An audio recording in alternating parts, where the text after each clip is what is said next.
This is the simplest thing I build, but it's one of my favorites.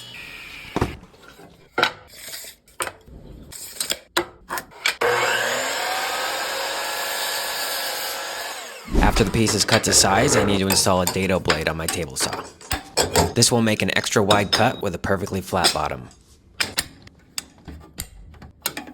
I made this throw plate to ensure I can make this cut safely.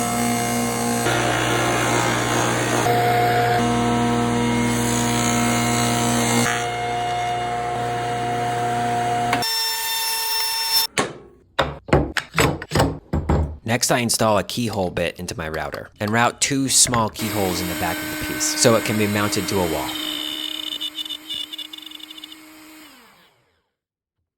Lastly, I finish the piece with Osmo Poly-X oil.